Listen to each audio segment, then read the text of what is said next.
कोई अल्लाह दे राह ते देवेगा, कोई 5-10 रुपए भी देवेगा। चक्की वाले को मैं पैसे लैके ही जाना। इत्थे खलार, इत्थे ही खलार,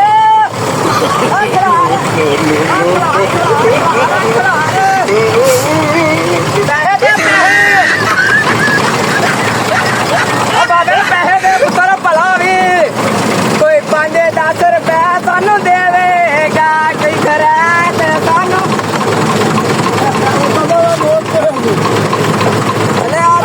बाबा जी।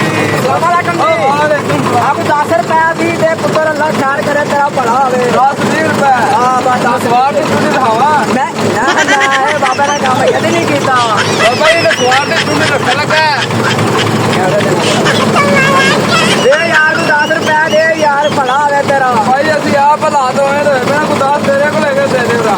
ए फकीरां भी कट्टी खड़े ने आजकल दे ड्राइवर दे 10 रुपए यार 10 होंदे मैं तेनू आखना। अच्छा भाई तुसी रखा भी नहीं देंदा तुसी ड्राइवरां यार प्यार करे सब दी ते सब दा भला। अस्सलाम वालेकुम जी। बाबा जी भला होवे अल्लाह खैर करे, कोई 5-10 रुपए दे दो। रोजा है अफ्तारी करनी है मेहरबानी। रोजा रखा ही रोजा नहीं रखा रोजा लाला ही रखा ही कोनी मैं अज भुल गया मैं तो इफ्तारी करनी है। रोजा के टाइम पे रोजा तो रखा नहीं रोजे वाले रोजा छड्डन दे नाल मुंह ने वेखा दा फिर नहीं नहीं 10 रुपए दे दे तेरा भला होवे लाला।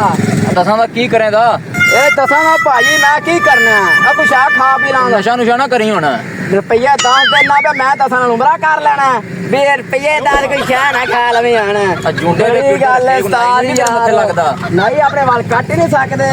अल्लाह खैर करे बाबा जी कोई 5-10 रुपए कोई 15-20 रुपए 10 रुपए भाई अल्लाह खैर करे भाई आ 10 रुपए दे दो मेहरबानी।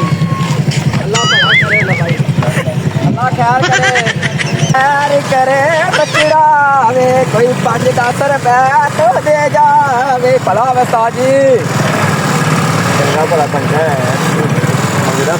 अल्लाह खैर करे बाबा जी। अल्लाह पाक थोड़ी तंदरुस्ती तुहानू देवे दे दो कोई 5-10 रुपए मेहरबानी सवारी करनी है तुहानू पता है रोजे है माशाअल्लाह। अल्लाह खैर करे थोड़ी जिंदगी करे इहदे विच रखी रखना है खाण भी नहीं शह देवी कोई 5-10 रुपए भला होवे। अल्लाह खैर करी खैरी जाने भाग लगे रहन। अल्लाह खैर करी भला होवे कोई बच्चा अल्लाह तेन तंदुरुस्ती देवे जा पुत्र आने साल तेरा क्या हो जाएगा चलो कब्रस्तान में जाने ही ना। शुभ सड़क रेस्टोरेंट शू अल्लाह का वाला